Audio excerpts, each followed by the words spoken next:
All right, welcome into Morning Brew with Jaffe and Razor, coming to you late night on Tuesday, almost midnight. The Boston Bruins lose 5-4 to the Detroit Red Wings in Detroit. A stark contrast to the type of game we experienced just a couple of nights ago when the Bruins won in a shootout at TD Garden by the score of 3-2. Razor, very different vibe, at least from a Bruins perspective. And I think Detroit would say the same thing, looking at Saturday's game for them compared to tonight's game. So is this just what we're going to get right now in the National Hockey League? I really think it is. I think it's just such a product of what these guys are going through and how hard it is to get themselves up for all of these hockey games that they have to play right now. And I think it's Groundhog Day for them. It's really bleeding into each other. And some nights you feel it, and some nights both teams feel it. Other nights, Tuesday night in Detroit, didn't feel like there was a lot of energy in the building from where we were sitting in the green room, and it was just a bit of a slog for them. And unfortunately, Detroit capitalized tonight on their chances early. The Bruins didn't get the first one. Feels like the Bruins needed the first one tonight to be able to control the game. Like all the guys were talking about, the coach and the dressing room was talking, we were just chasing, and you just can't do that in this league, and you can't do it tonight. And the energy was just much, much different. Very physical game on Saturday night, not just the fight with Pastrnak and Mo Seider, but just had a much more piss and vinegar type game like the Bruins want to play compared to tonight's game that had a lot more neutral zone flow, meaning space for the Detroit Red Wings, which, as you talked about, we talked about, that's what they want. That's what they want their game to be. And because of that, they were able to capitalize more. They didn't have to work as hard for their goals. The Bruins were down 2-0 early in this game. They had a couple of good shifts in the first 5 to 6 minutes, though. In particular, the fourth line, the Corrali line, was really pretty damn good. Third line wasn't bad either, but it ends up being a Van Riemsdyk goal. The former Bruin, James Van Riemsdyk, gets a goal from the left wing side on a long stretch play, a very long stretch pass, a lob pass from deep in the Detroit zone by the defenseman Johansson up to Van Riemsdyk, and he snipes it from the left wing side, beating Swayman up top on the glove side. Did you not like Swayman? You talked about his drift there a little bit. What did you like or not like about that? Yeah, it's one of those in between goals where we haven't seen him get beat with that this month. He's been very good, obviously, as top 2 goalies in the league this month. Yep. Wallstat in Minnesota has probably inched him out just a little bit, how hot he's been, but Jeremy's right there. He catapulted this month. It was a shot only. James Van Riemsdyk's only shooting that. He probably could have held his ground just a little bit. I thought he backed in a little more aggressively than he has been, and Van Riemsdyk just ripped it over his shoulder. So it was more a product of the bomb that they made, and Coach Sturm talked about that. But of course, goalie can bail you out too. Yeah, I mean, Van Riemsdyk was literally, when I say alone, I mean he got behind the defense. It was peak stretch. I'm talking almost between the red line and the blue line, the offensive blue line, where he got it. And again, it's just too easy of an entry. But he does rip the shot for his 4th goal of the season. Then at 13:49 mark, Mo Seider gets his 4th from Kane and DeBrincat. This comes after a pretty good shift by those guys.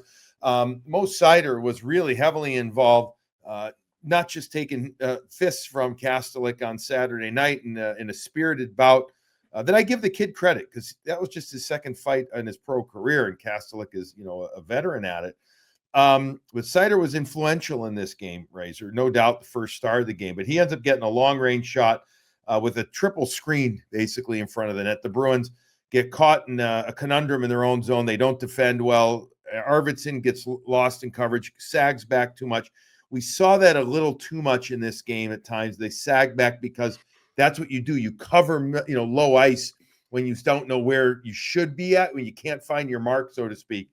And so the long shot from Seider made it 2-0 at the end of one, in a period where you're like, if the Bruins were just a little bit this or that, they weren't that bad. But the fact is they were chasing, and it turns out that it was really a kind of a microcosm of things to come in this game. No, exactly. It you can't chase because it's just so hard to play a perfect 60 in this league. Everything's so fast. The players are so good. One mistake can turn into 5 minutes of grinding for you as a team. So when you're behind, it's really, really difficult. Everything has to go perfectly. And yeah, the Bruins they've had much worse periods this season. Detroit was opportunistic in those couple of opportunities, but they weren't sharp, and the fact that they weren't sharp cost them to be down 2-0, and it ended up being too big of a hill to climb. Bruins outshoot the Red Wings 10-7 in that first period. Early in the second period, though, they get that old buzzkill opportunity or goal against them as Alex DeBrincat gets an opportunity from middle of the ice. The Bruins, I don't know, man. Again, puck goes through. It's unassisted. It goes through Swayman at 135, and it's 3-0, and you're like, oh, come on. But then later in the period, about 11 minutes later, to be almost 11 minutes later, it's Jonathan Aspirot who gets his first goal as an NHLer in the assist from Zadorov and Jeannot. It starts with a one-man wrecking crew on the forecheck by Tanner Jeannot, takes out two Red Wings behind the net. Puck works its way to the left point, then over to the right point where the lefty Aspirot takes it and hammer times a one-timer and beats an unobstructed view, to borrow the term from your show that you do once a month on Nesson, shot that beats Gibson. And, while it wasn't a good goal for that goalie to give up, you're thrilled for the kid Aspero because he has busted his ass. He's done everything you could ask for. No question. If anyone deserved a goal, it's been Jonathan Aspero for a little while, especially a point. The fact that he hasn't chipped in on a secondary assist is kind of shocking the way he's played. He's been so good and been able to jump into the rush. And we talked a little bit about him. Offense isn't his first thought or hasn't been to this point in the National League. He's trying to just be a good player and be solid and be reliable. But that was like a ballsy one-timer. Like that was like it kind of surprised me when he took it, when he hit it, because it was a hard pass from Zadorov, and I didn't think of him doing that. So I think that shows a little bit of his confidence, and he's starting to feel like he belongs in this league, and that's a wonderful thing for him and the Bruins. But just a great story for the Bruins to this point. Probably the best story they have, and a guy that we didn't know anything about going into training camp. And Marco Sturm loved him, and Marco Sturm came in here and said he's a perfect guy to have in our organization.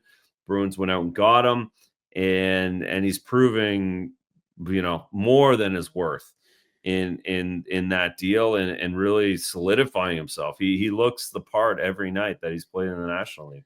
You love it. I love it when I put you on the spot, and I don't know if this is easy to think about or not, but can you think of a guy that you played with that kind of came out of 5 years in the American League and all of a sudden is playing in front of you and becomes a pretty darn good player? I'll let you think about it as I'll filibuster for a moment here. We had Parker Wotherspoon around the Bruins for couple of seasons. He had been in the NHL, but didn't play much in the NHL. Actually, he'd been a tweener between the AHL and the NHL. By the way, Parker's having a hell of a year right now for the Pittsburgh Penguins. I don't know if you saw the pass. I think it was yesterday he made. He's getting a lot of ice time, 22 minutes a night. So he's really flourished now in his late 20s. But Aspero has, when I say similar characteristics, I'm not saying he's going to be Parker. I'm just saying it's that late bloomer, sticking it out, no big deal. Everything is, I'm just going to do my best. I'm going to, he keeps it totally on par. So Jonathan Aspero he's got the personality. You have to have this kind of his kind of personality to be able to sustain staying in the American League for 5-6 years. No, you would. I guess the difference when I would play, like that was kind of normal to be 3 years, 2 or 3 years, like automatic. It wasn't like you never jumped, especially as a defenseman. You had no chance of just like playing in the NHL. The one guy, and you gave me enough time, is the one guy that I think about, and I don't know, it's probably not a good comparison because they're not the same player, but Willie Mitchell was a guy in Vancouver. Yeah. Willie Mitchell was a guy who was in the minors for a long time. And he ended up being really important to that Vancouver group for a long time and did well. So I think that's that was a pretty good name I pulled out of my That's a ass good there. one. So there you Yeah, go. I Yeah. like it. All right. Yeah. Well, Willie did play an important role for that team. He became a real leader for them. He went to college, so Yeah. it So he came out went a to college, little later, and then he was in Albany for a long time. He was in the New Jersey. Like I bet he didn't hit until 26, 27. Yeah, and they had a good career. Yeah. So Aspirot makes it 3-1 in midway through the second period, and then just about 4.5 minutes later, Bruins finally gets a little more going. Although there was a little too much freewheeling in the neutral zone for our liking, and this would come back to bite the Bruins in the butt in a second. But Steves ends up making it 3-2 at 15:38 with a really really nice beautiful play. In fact, probably the best shift of the game. Would you agree for the Bruins? I mean, the way they move it, he ends up picking up the rebound and he comes in from the right wing side. And after Hampus Lindholm puts a shot on net, and he pops in his fourth of the season. And so Steves is, he's doing his thing again. It's 3-2. We're watching with Sophia. We're thinking, okay, you know what? This team doesn't quit. They don't ever quit. And you're thinking they could make something happen. But wait, less than a minute later, Ben Sherratt, who's not a big scorer, although he does has his fourth on the season, another clear through the neutral zone, gets the puck into the middle of the ice. Everybody's backing up, and Sherratt's shot goes, through the arm or the body of Swayman to make it 4-2. And, I know the Bruins kicked it in the third period a little bit, but that was the big buzzkill moment for me, Razor, in the second period. No question. They went right up the ice like the worst, the worst example ever. The hot knife through butter. That's what they did to the Boston Bruins. Went right up the ice like no one else was out there. 5-on-0 pregame skate. Let's warm things up. Kick it out to the wing. Find the D-man trailing. Take a wrister, and then go back and regroup again. That's like the ultimate practice play. But unfortunately for the Bruins, it was with 3.5 minutes left in the second period in a 3-2 NHL hockey game. It was just so easy, so demoralizing, I guess, because of how easy it was. It wasn't, they just didn't have to work hard enough to get the 2-goal lead back because the Bruins worked so hard to cut it to 1. And it was just like that. It felt like fell through your fingers. So it's 4-2 now at the end of 2 periods. Bruins have 10 more shots. Detroit had 14 in the second period. Raymond comes out in the third as a power play. Gorgeous puck movement. 3.5, 4 minutes in, he ends up having pretty much a wide open net from the left wing side. The righty puts it in, makes it 5-2. Swayman gets pulled. What did you think of the decision to pull Jeremy Swayman there? I'm curious what we didn't hear anything, which, again, we didn't hear all of Sturmy. I'm curious what the exact reasoning was. I'm always, the coach goes to, well, it wasn't his fault. We just, he'd been playing a lot of hockey or something like that. I guess it matters more if you thought that that Korpisalo was going to play on Thursday against the Western Conference team, which is the St. Louis Blues coming into town. Did you put him in to give him 10 minutes to get ready for that game? Or did you take Swayman out to rest him? Or did you just not want to let Swayman get blown out? Like there's a bunch of different ways to look at that. That one's harder to decipher. And I guess, we'll find out when I read a little bit more tomorrow, or we'll definitely find out on Thursday when we see who's starting. Yeah. I mean, I would have thought, we talked about it off air, I would have thought you go, obviously, Swayman tonight, Korpisalo, then Swayman back on Saturday night. That seems very logical. Then that gives Swayman, you can play him probably, 2/3 again of the games coming up the following week, no problem. But it'll be interesting to see if this changes anything or not. I think maybe the getting blown out thing may have played into it a bit. Like, look, Swayman, like the rest of the team, I didn't think was robust or stout for some of this game. So it also could have been hey, like everybody else, you know what? Take a little seat here, go ahead, reset, and we'll give Corpy a little time. Yeah, the third period poll is just always weird. It's just always weird. And like 12 minutes, it's an odd thing because not the backup goalie typically does not want to deal with that shit. And the starter's like, dude, I can finish 10 minutes. Like, they're not going to score that many more on me. Right. So it's I don't know. It'll be interesting. It's just always interesting. That's an interesting one at third period.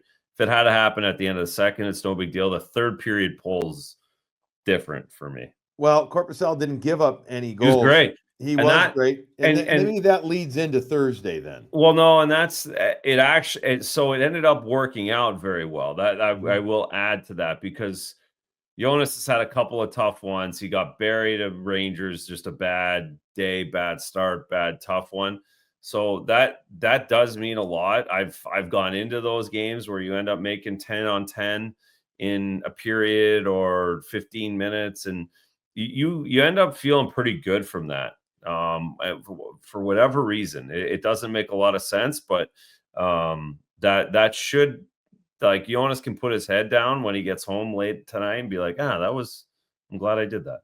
Well, let's call that the spark of the game then, because I got to get this in. Okay. All right. How about Perfect. that? We'll say he gave him a spark because after he came in, A, did he not give up any goals? And B, Husnudinov scored at 14:57. Then Steve's put in his second of the game at 19:48. Now, a little too little, a little too late, but at least the Bruins, I guess, optically made it a closer game. And, and they end up losing 5-4. But Korpisalo perhaps provided them just with a little bit of a spark to get themselves reset and maybe push for a stronger finish. Spark of the game presented by Sparks, the best at-home skate sharpener you can find. Go to sparkshockey.com. Check out some of the great deals they've got on their website. There is no easier piece of equipment for you to use, whether it's you, your kids. If you have other friends and family that are looking into it, tell them, sing the praises like Razor and I do. The Sparks at-home machine, they've got all different types of wheels, all different types of equipment. Sparkshockey.com, the place to go. So the Bruins end up losing getting 38 shots on goal, beg your pardon, in the game. 18 shots in the third, 18-11, the shots in the third. But again, too little, too late. They end up losing the game, and now they're 4-5-0 in their last 9 games after a 11-7-0 start. The last 9 games, I mean, literally been a game under 500. They've been able to more or less battle through all this injuries, this malaise of this awful spell of injuries, Razor. But with that said, now is it getting even more dire considering that Michael Callahan is out of the lineup. He got hurt. He played under 3 minutes. In the first period, it looked like an ankle or a knee, whatever, is a leg type injury. He's out. And now they've got to call up somebody because we haven't heard anything on Charlie. Mm-hmm. If he's, I'm just assuming he's not ready to go play. So now you're calling up your 9-10 guy from Providence in the American League. And they've been on the road, as you've talked about. They have been. And yeah, so yeah, we'll see where they're, but there's no way to think that they're not calling somebody up. There's no reason. Charlie's not playing on Thursday night, that's for sure, because we haven't seen him. So they're not rushing him in for that. It's challenging. It's super challenging. And it was, again, the Callahan one's a weird injury like that. He was on his own going into the boards and something twists in his lower leg. So they're not getting any breaks right now. 4-5 is probably a good record.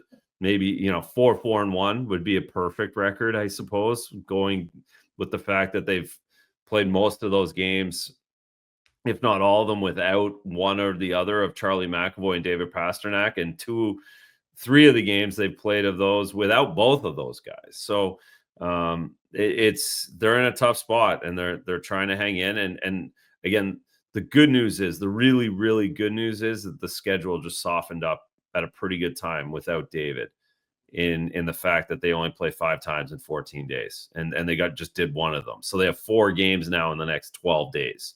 So that's positive for them.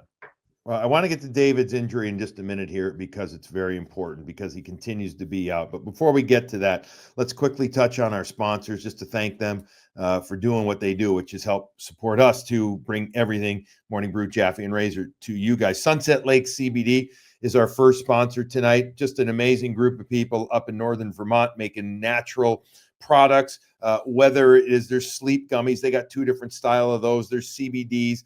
They got it in gel form, or they've got it in rollers as well. I'm looking for the roller right here that my son actually loves. It feels great. They've got the tinctures. They've got also the boost free buzz, the lifted teas razor that I know you love, and I love so much. I had one the other day. Evening, instead of taking up wine or beer, I skipped the alcohol and I had a lifted tea. I like the original iced tea, black tea with a little zesty lemon to it. They also have a mint green flavor, premium imported teas, real fruits, lightly sweetened. It's a booze-free buzz, and they're not your average teas. Each can of lifted tea infused with a dispensary grade dose of THC and CBD, 5 milligrams of THC, 25 of CBD. And you can try lifted teas for 20% off using the code BRU20, Brew20. That gets you 20% off. Head over to sunsetlakecbd.com/morning brew. And not only is that good, Razor, on the lifted teas, but also their other awesome products. They also have pet products. So you can use that. How's Mila doing, by the way? How's she doing? Yeah, Mila's good. Yeah. Mila's good. Mila has had those like in the summer a couple times, like a sore paw or a couple. She's almost 8, or she is 8. She's almost 9. So she needs a little bit of love sometimes. So those have really helped. CBD's come through, and our Sunset Lake has come through for her. We've used that on Cooper when we take the ferry, calm him down just a little bit. It's great stuff. No calming down Copeland Automotive Group. You go there, you're going to have a great experience, just like Razor has with all of his last 4 cars. Yeah. Go visit Todd Copeland and the Copeland Automotive Group. Got 5 different dealerships. Started with the original Toyota down in Brockton, but now he's got a couple of Chevrolets and a Subaru. Copeland Automotive Group is the place you want to go if you're looking for a new or a used car. They are great people to deal with. They've got beautiful dealerships. They've got awesome inventory. And again, they've got Toyotas, Chevrolets, and Subarus. Go to Copeland. You can count on Copeland.com to check out and check out their inventory. See what you're looking for. Count on Copeland.com. You can count on Todd Copeland and his salespeople. They're going to treat you with respect. They're going to talk to you about hockey too, if you want to talk about hockey. And if you don't, they'll just be happy to sell you a car. So again, if Razor, look, you're like the nicest guy I know. If you're going to go there, Razor, we know it's good. And I've known Kopi since we were teammates. I love the guy. And man, oh man, the stories with Kopi, are just phenomenal. He's just a beauty. Todd is, and again, he loves what he does, and I'm just so impressed and proud of him for everything he's built there. Count on Copeland.com and Fazenda Coffee, Razor. They've been with us since the get-go. Pete over there and Phil, they've just done some awesome stuff for us. It's getting to be real cold outside. Now you're not a hot coffee guy. You're still the cold coffee. I don't know how you do it, but you do it.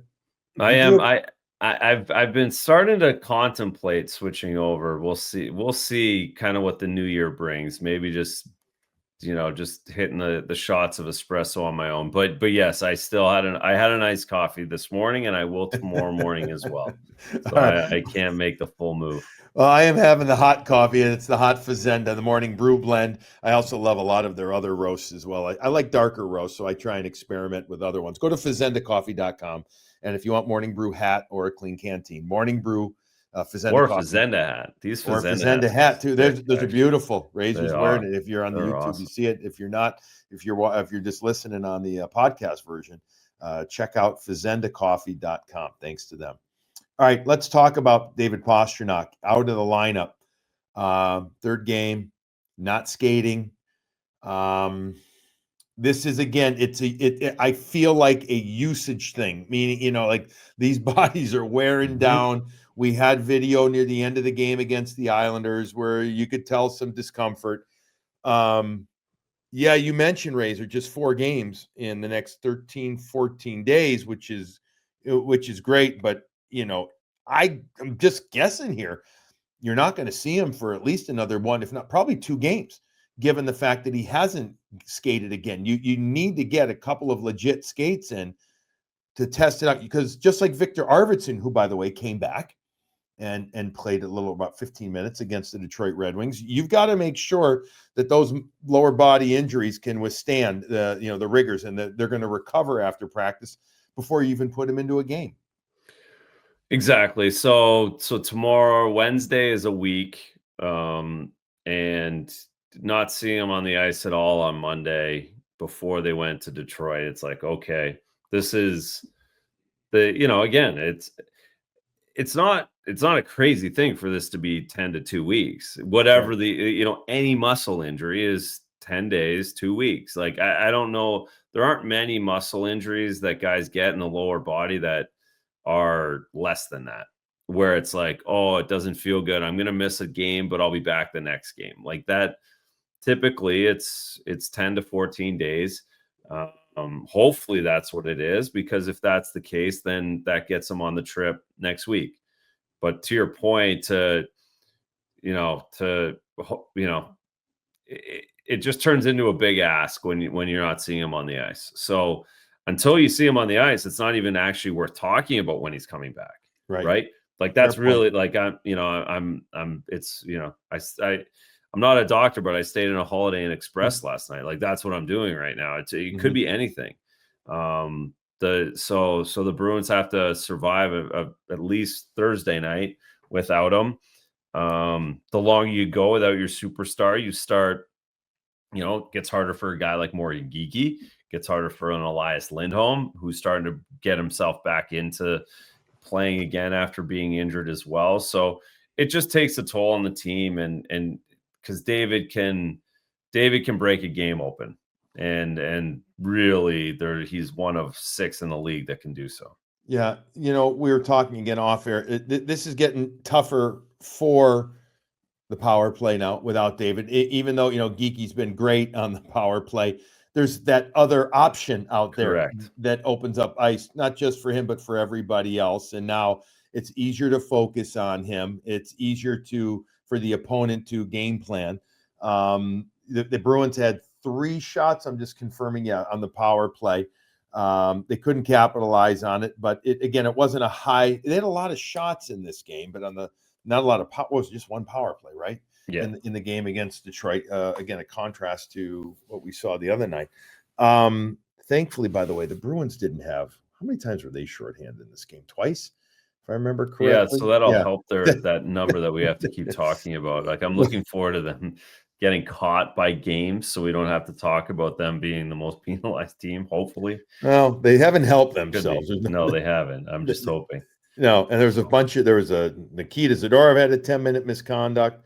And Mark Castles. Oh, Kastelik yeah, the had penalty minutes have gone good. Penalty minutes went through the roof tonight. Like that, yeah. no one's catching them this week on the penalty minutes, but at least they weren't shorthanded very much. Zadorov had the 4-minute roughing and then a 10-minute misconduct, and then Kastelik was called for a slash. Had a little at the 13:27 mark of the third period. I don't really know if it was a slash, unless we missed the slash on It's a like a replay. poke. It was It like was a a poke. poke. It was a 3-goal game, and everything that happened, they wanted Zadorov and Kaslik out of there. No messing around. All right, so we know there will be a call up.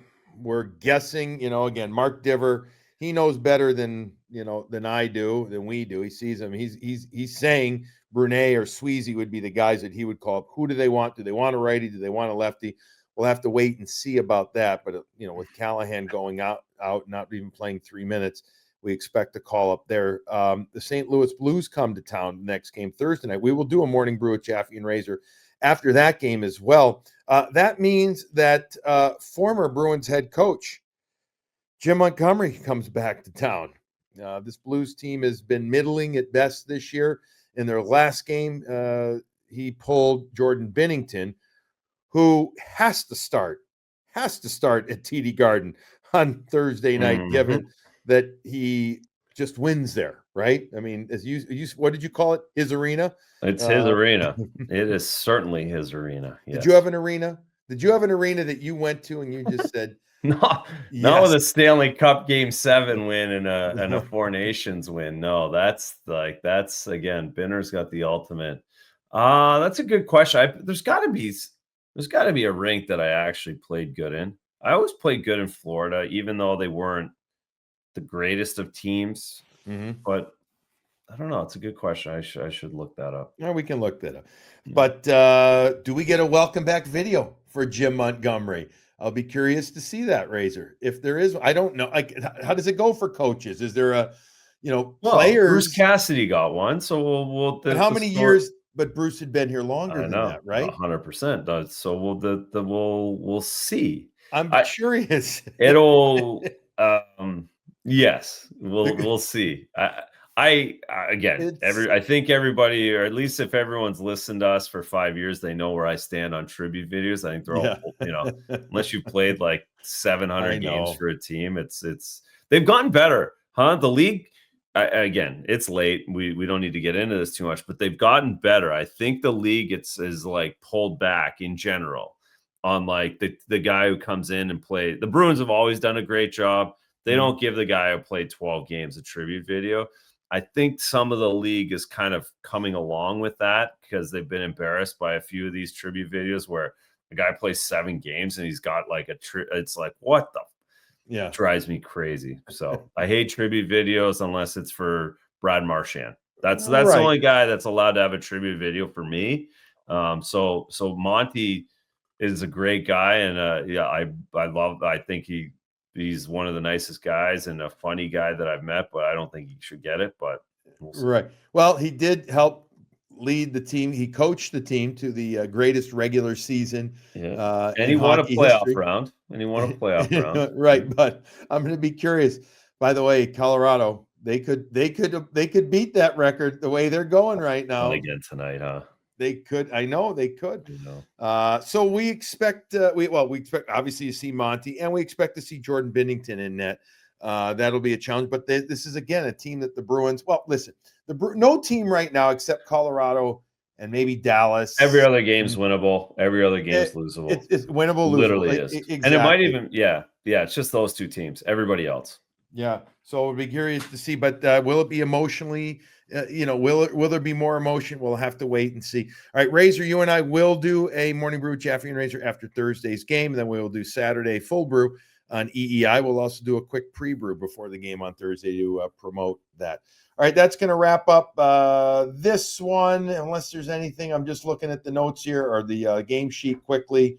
Hampus Lindholm had 3 assists in the game. I mean, numbers are numbers in this game. They're a little off. Geeky had 2 assists. 5 shots on goal. You had Nikita's Danner Janot had an assist. Hustendinov, like I said, with a goal. Peak was a -4. He had a tough game. I think he was on the ice for every goal in the game, both teams, just about it seemed like. And as I said, Steve's had 2 goals. So, all right, Bruins lose. Let's see if they can regroup. They've been good at handling things, Razor, rebounding after a loss. Let's see if they can do that again on Thursday night. Everybody in between now and then, enjoy your coffee.